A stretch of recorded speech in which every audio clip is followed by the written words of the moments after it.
Hello. I'm going to be reading from The Wisdom of Insecurity. This section is called The Marvelous Moment. And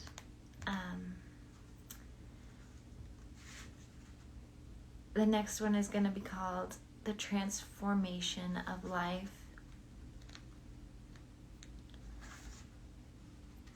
Then Creative Morality.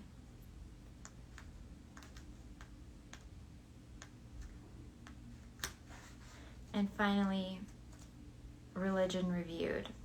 However, I'm not going to read that section. I'm going to read up until then, just because, like I've stated in previous videos, I think that if you enjoy this book, you should go get a copy for yourself. The Marvelous Moment. You are listening to a song. Suddenly, I ask, at this moment, who are you? How will you answer this question immediately and spontaneously without stopping to find words? If the question does not shock you out of listening, you will answer by humming the song. If the question surprised you, you will answer at this moment, who are you? But if you stop to think, you will try to tell me not about this moment, but about the past. I shall get information about your name and address, your business and personal history, but I asked who you are, not who you were.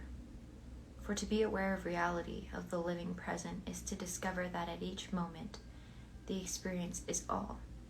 There is nothing else beside it. No experience of you experiencing the experience. Even in our most apparently self-conscious moments, the self of which we are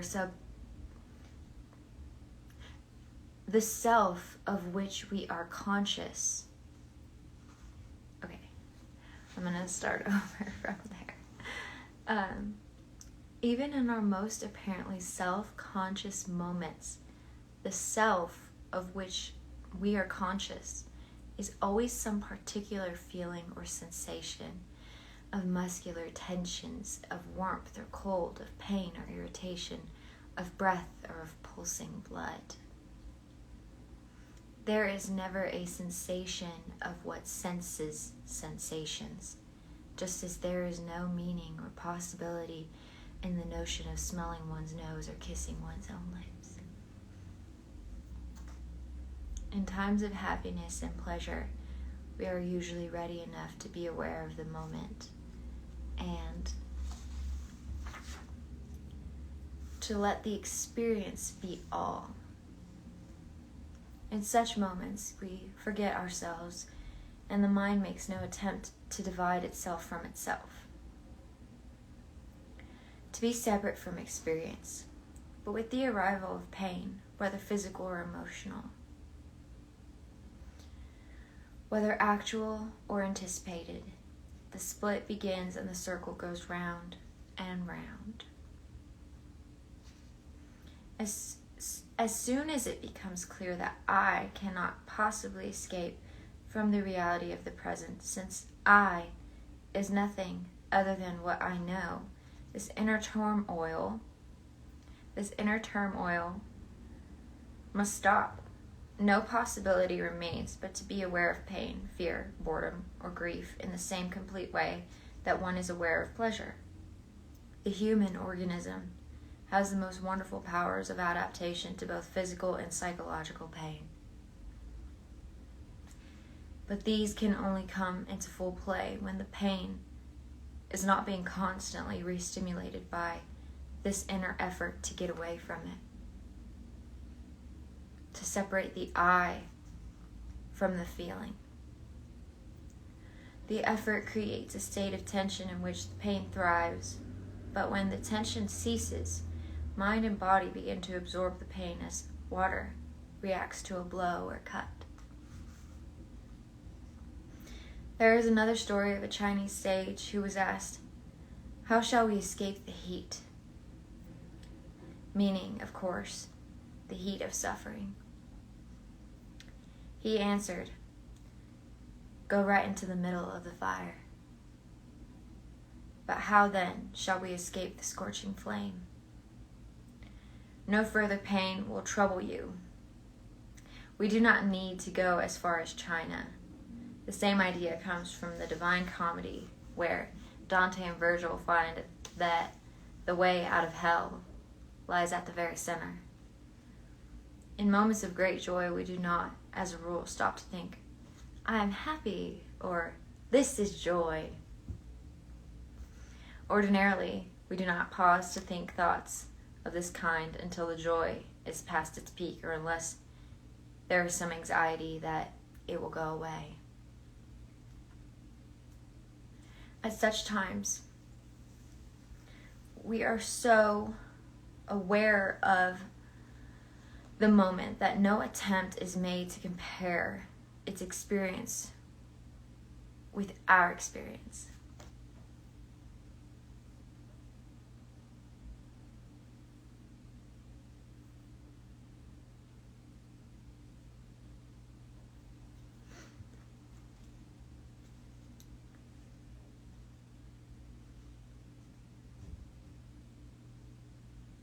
For this reason, we do not name it.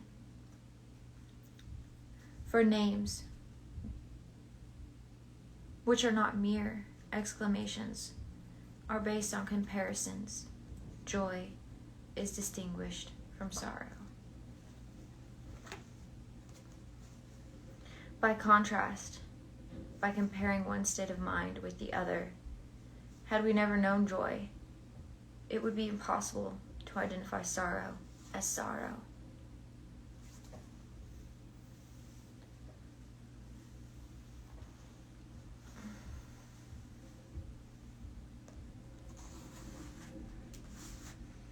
But in reality, we cannot compare joy with sorrow. Comparison is possible only by the very rapid alternation of two states of mind.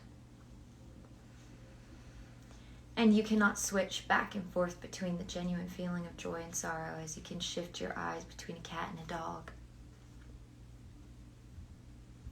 Sorrow can only be compared with the memory of joy, which is not at all the same thing as joy itself. So, sorrow can only be compared with the memory of joy, which is not at all the same thing as joy itself.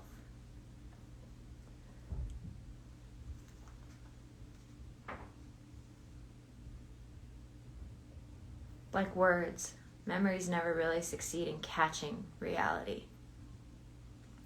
Memories are somewhat abstract, being a knowledge about things rather than of things. Memory never captures the essence, the present intensity, the concrete reality of an experience. It is, as it were, the corpse of an experience from which the life has vanished. What we know by memory, we only know at second hand. Memories are dead because fixed. The memory of your deceased grandmother can only repeat what your grandmother was. But the real present grandmother could always do or say something new, and you were never absolutely sure what she would do next. There are then two ways of understanding an experience. The first is to compare it with the memories of other experiences, and so to name and define it.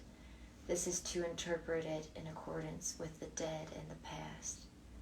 The second is to be aware of it as it is, as when in the intensity of joy we forget past and future, let the present be all, and thus do not even stop to think, I am happy.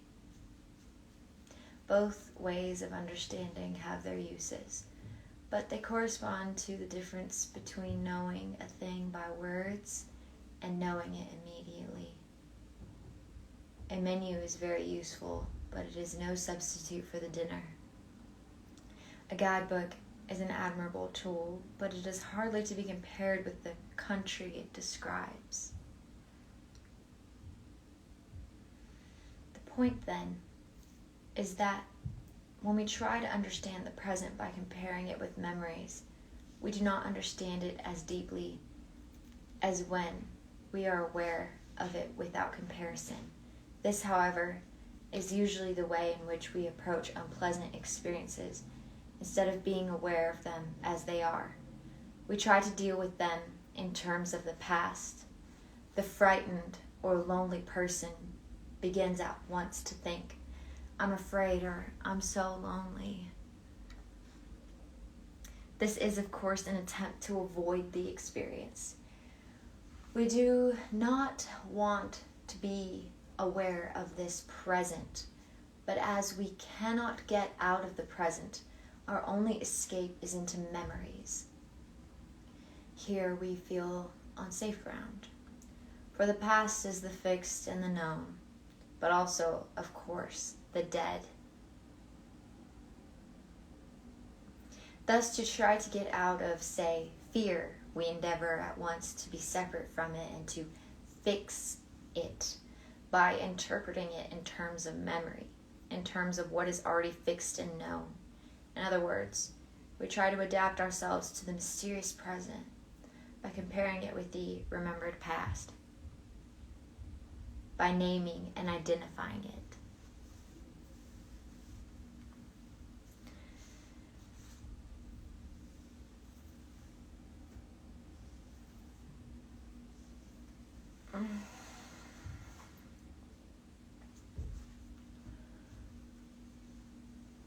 This would be all very well if you were trying to get away from something from which you can get away.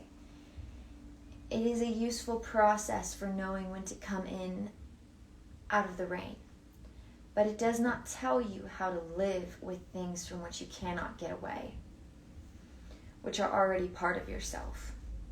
Your body does not eliminate poisons by knowing their names. To try to control fear or depression or boredom by calling them names is to resort to superstition of trust and curses and invocations.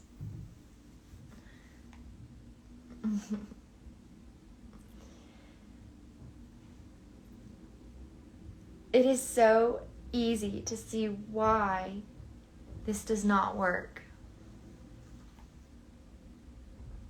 Obviously, we try to know, name, and define fear in order to make it objective.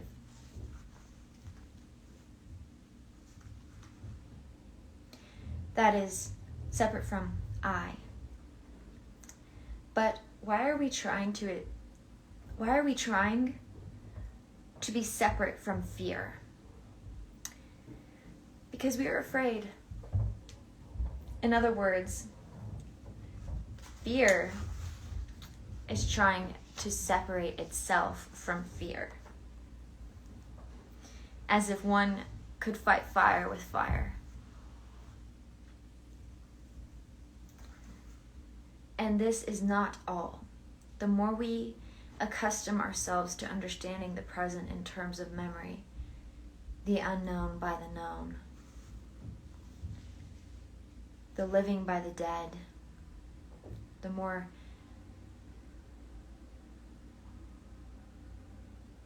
desiccated and embalmed, the more joyless and frustrated life becomes.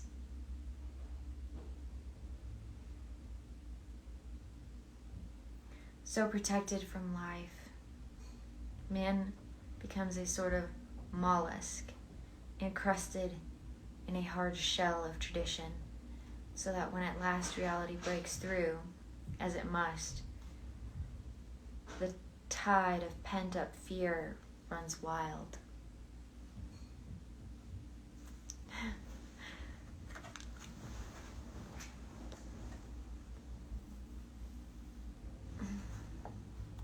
If, on the other hand, you are aware of fear, you realize that because this feeling is now yourself, escape is impossible.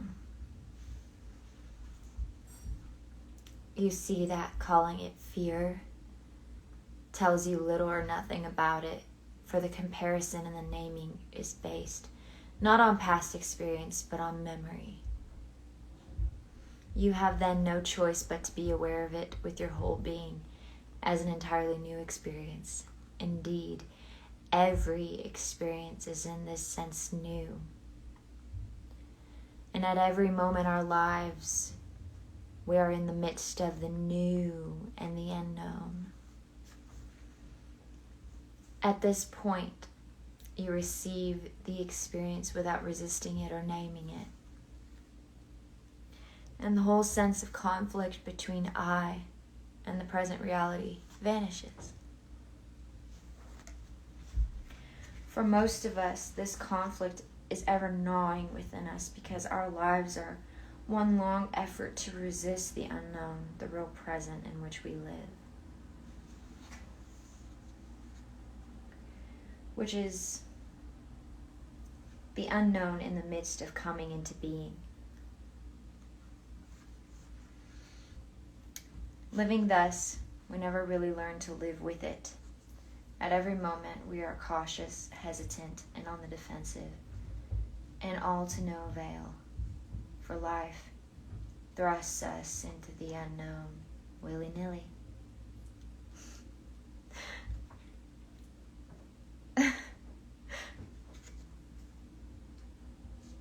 For life thrusts us into the unknown, willy-nilly. And resistance is a futile and exasperating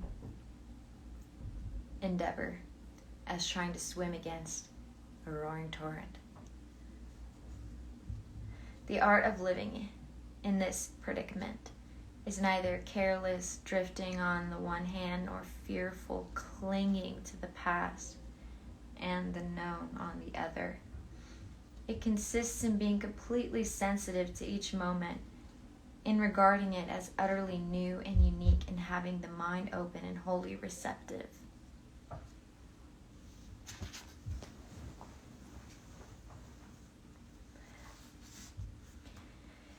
This is not a philosophical theory, but an experiment. One has to make the experiment to understand that it brings into play altogether new powers of adaptation to life. So, one has to make the experiment to understand that it brings into play altogether new powers of adaptation to life, of literally absorbing pain and insecurity. It is as hard to describe how this absorption works as to explain the beating of one's heart or the formation of genes. The open mind does this as most of us breathe, without being able to explain it at all.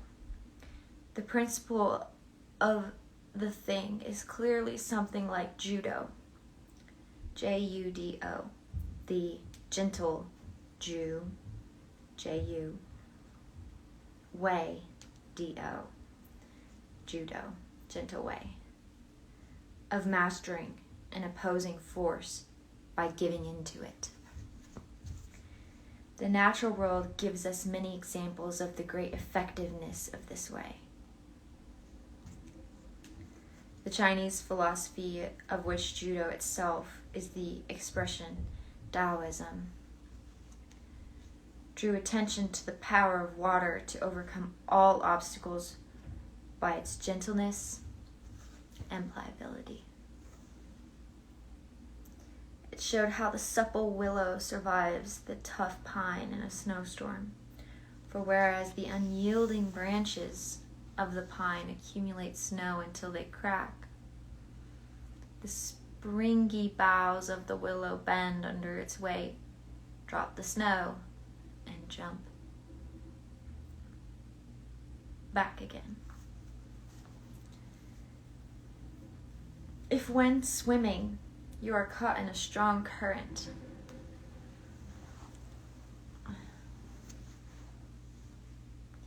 it is fatal to resist. You must swim with it and gradually edge to the side. One who falls from a height with stiff limbs will break them, but if he relaxes like a cat, he will fall safely. A building without give in its structure will easily collapse. In storm or earthquake, and a car without the cushion of tires and springs will soon come apart on the road. The mind has just the same powers, for it has give and can absorb shocks like water or a cushion. But this giving way to an opposing force is not at all the same thing as running away. A body of water does not run away when you push it. It simply gives at the point of the push and encloses your hand. A shock absorber does not fall down like a bowling pin when struck. It gives and yet stays in the same place. To run away is the only defense of something rigid against an overwhelming force. Therefore, the good shock absorber has not only give, but also stability or weight. This weight is likewise a function of the mind and appears in the much misunderstood phenomena of laziness. Significantly enough, nervous and frustrated people are always busy, even in being idle, such idleness being the laziness of fear, not of rest. But mind-body is a system which conserves and accumulates energy.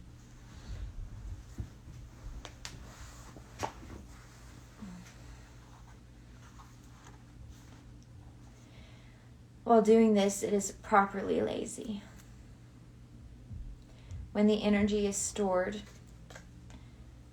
it is just as happy to move and yet to move skillfully along the line of least resistance. Thus, it is not only necessity, but also laziness, which is the mother of invention. One may observe the unhurried, heavy movements of a skillful laborer at some hard task, and even in going against gravity, the good mountaineer uses gravity, taking slow, heavy strides. He seems to tack up the slope like a sailboat against the wind.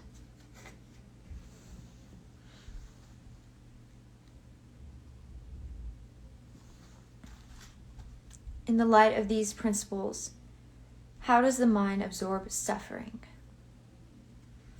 It discovers that resistance and escape, the I process, is a false move.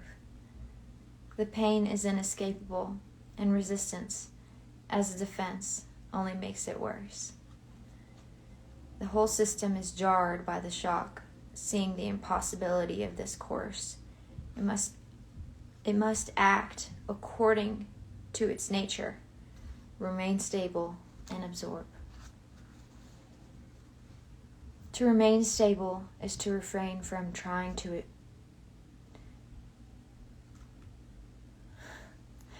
remain stable is to refrain from trying to separate yourself from a pain because you know that you cannot. Running away from fear is fear. Fighting pain is pain. Trying to be brave is being scared. If the mind is in pain, the mind is in pain. The thinker has no other form than his thought. The thinker has no other form than his thought. There is no escape. But so long as you are not aware of the inseparability of thinker and thought, you will try to escape.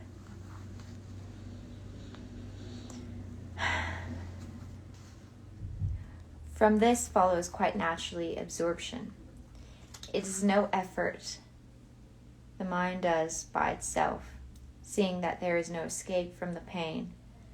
The mind yields to it, absorbs it, and becomes conscious of just pain without any I feeling it or resisting it. It experiences pain in the same complete, unself-conscious way in which it experiences pleasure. Pain is the nature of this present moment, and I can only live in this moment. Sometimes when resistance ceases, the pain simply goes away or dwindles to an easily tolerable ache. At other times it remains, but the absence of any resistance brings about a way of feeling pain so unfamiliar as to be hard to describe. The pain is no longer problematic. I feel it, but there is no urge to get rid of it. For I have discovered that pain and the effort to be separate from it are the same thing. Wanting to get out of pain is the pain. It is not the reaction of an I distinct from pain. When you discover this, the desire to escape merges into the pain itself and vanishes. Discovering aspirin for the moment, you cannot remove your head from your headache as you can remove your hand from a flame. You equals head equals ache. When you finally see that you are the pain, pain ceases to be a motive, for there is no one to be moved.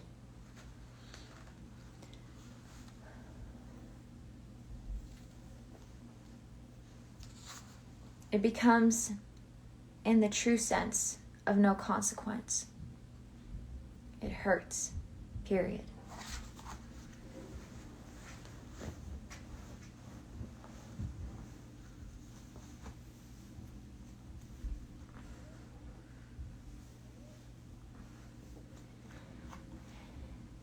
This, however, is not an experiment to be held in reserve as a trick for moments of crisis.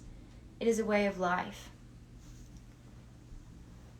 It means being aware, alert, and sensitive to the present moment always, in all actions and relations whatsoever.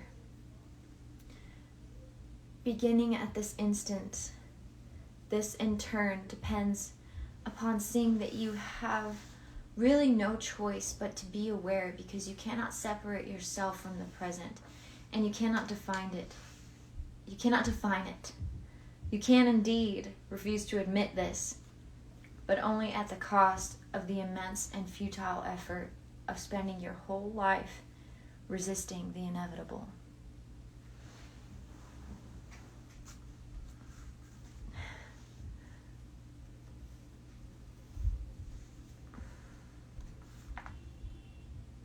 Once this is understood, it is really absurd to say that there is a choice or an alternative between these two ways of life, between resisting the stream in fruitless panic and having one's eyes opened to a new world, transformed and ever new with wonder.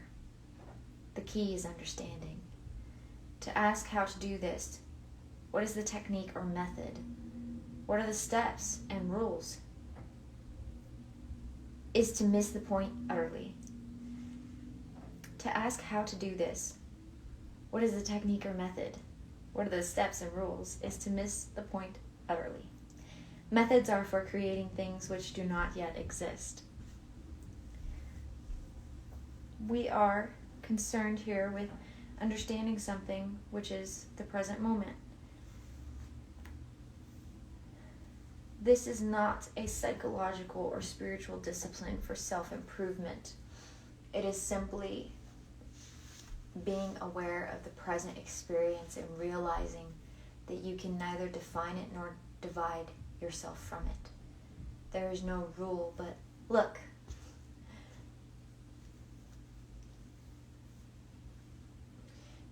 It is no mere poetic sentiment to say that with the mind thus opened, we look into a new world as new as on the first day of creation, when the morning stars sang together and the sons of God shouted for joy. By trying to understand everything in terms of memory, the past and words we have, as it were, had our noses in the guidebook for most of our lives.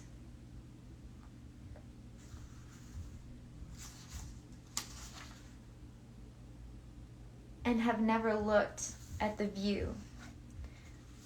Whitehead's criticism of traditional education is applicable to our whole way of living.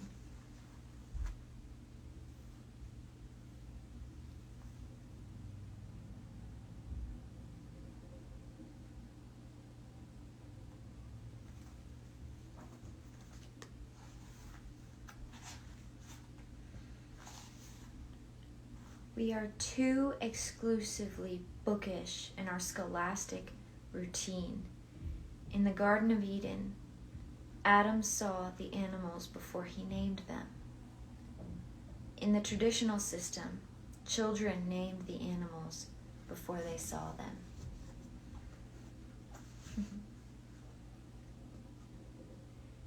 So that was a quote from Whitehead's criticism of traditional education. In the widest sense of the world, to name is to interpret experience by the past, to translate it into terms of memory, to blind the unknown into the system of the known. Civilized man knows of hardly any other way of understanding things. Everybody, everything has to have its label, its number, certificate, registration, classification. What is not classified is irregular, unpredictable, and dangerous. Without passport, birth certificate, or membership in some nation, one's existence is not recognized. If you do not agree with the capitalists, they call you a communist, and vice versa. A person who agrees with neither point of view is fast becoming unintelligible. That there is a way of looking at life apart from all conceptions, beliefs, opinions, and theories is the remotest of all possibilities from the modern mind. If such a point of view exists, it can only be in the vacant brain of a moron.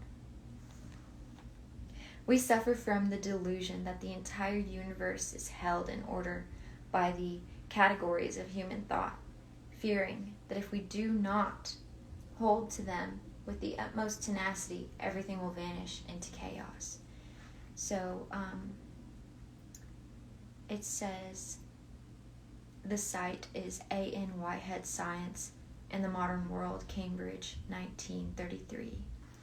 And that is where that quote is from. The quote that says, "We are too exclusively bookish in our scholastic routine.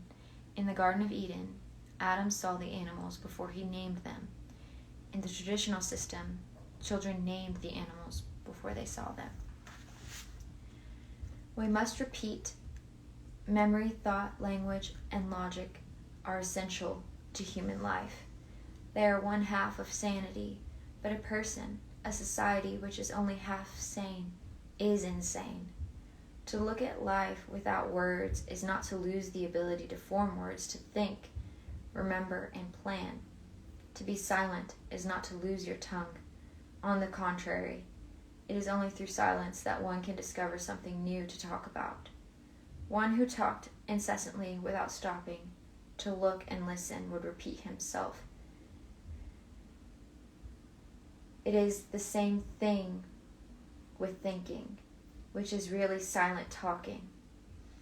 It is not by itself open to the discovery of anything new, for its only novelties are simply rearrangements of old words and ideas. There was a time when language was constantly being enriched by new words, at a time when men like Adam saw things before they named them. Today, almost all new words are rearrangements of old words, for we are no longer thinking creatively. By this I do not mean that we ought to all stop and be popping with inventions and revolutionary discoveries. This is the always rare power of those who can both see the unknown and interpret it. For most of us, the other half of sanity lies simply in seeing and enjoying the unknown, just as we can enjoy music without knowing either how it is written or how the body hears it. Certainly, the revolutionary thinker must go beyond thought. He knows that almost all his best ideas come to him when thinking has stopped. He may have struggled to understand a problem in terms of old ways of thinking, only to find it impossible. But when thought stops from exhaustion, the mind is open to see the problem as it is, not as it is verbalized, and at once it is understood.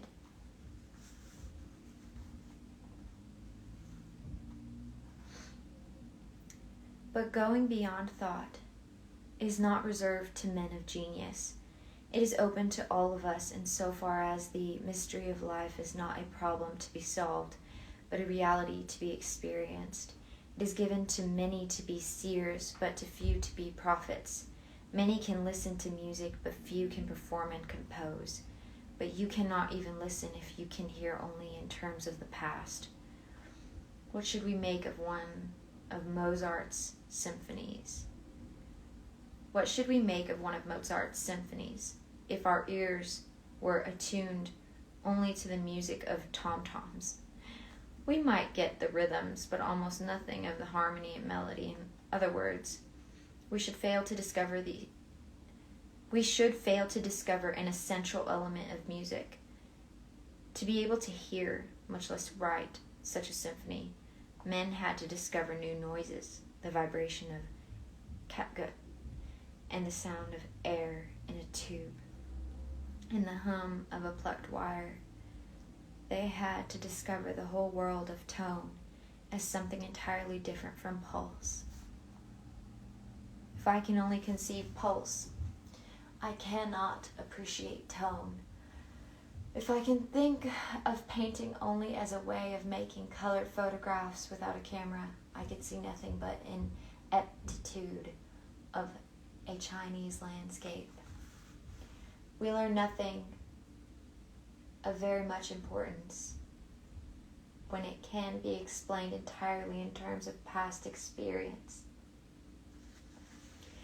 If it were possible to understand all things in terms of what we know already, we could convey the sense of color to a blind man with nothing but sound, taste, touch, and smell.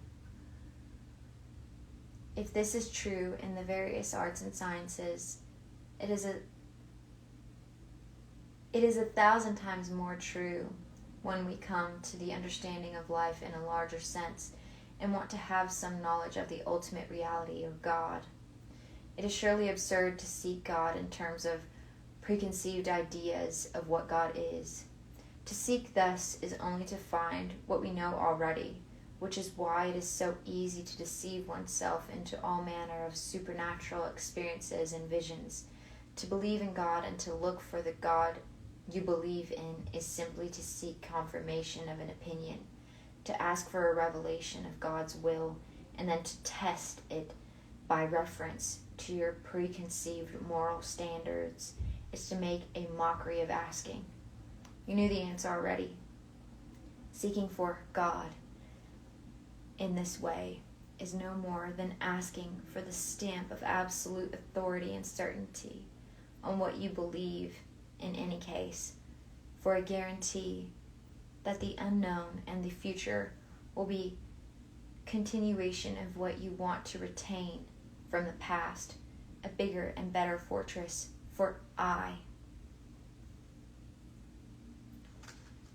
If we were open only to discoveries which will accord with what we already know, we may as well stay shut. This is why the marvelous achievements of science and technology are of so little real use to us. It is in vain that we can predict and control the course of events in the future unless we know how to live in the present. It is in vain that doctors prolong life if we spend the extra time being anxious to live still longer. It is in vain that the engineers devise faster and easier means of travel if the new sights that we see are merely sorted and understood in terms of old prejudices. It is in vain that we get the power of the atom if we are just to continue in the rut of blowing people up.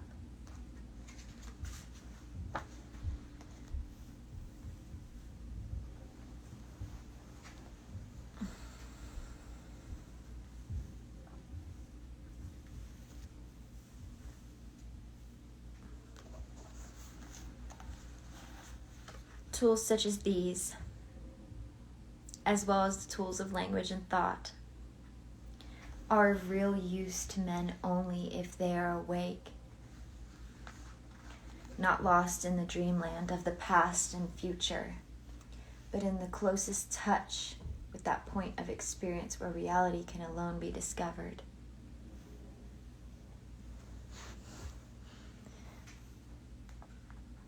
This moment, here life is alive, vibrant, vivid, and present, containing depths which we have hardly begun to explore.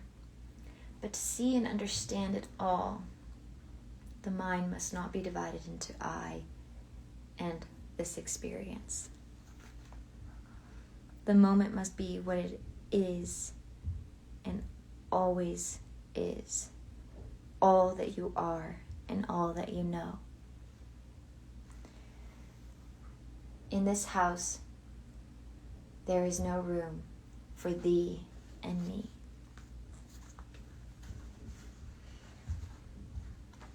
And that concludes the marvelous moment in the wisdom of insecurity. I will be back to read the transformation of life next.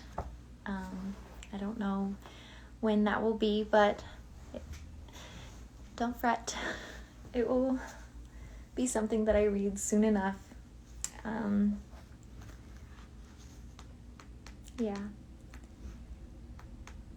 The transformation of life, creative morality,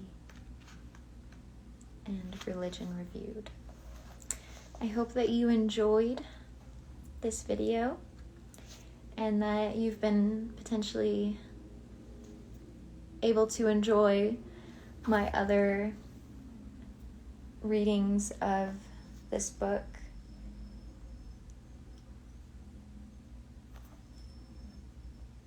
Thank you for watching, and I hope that you have a great February.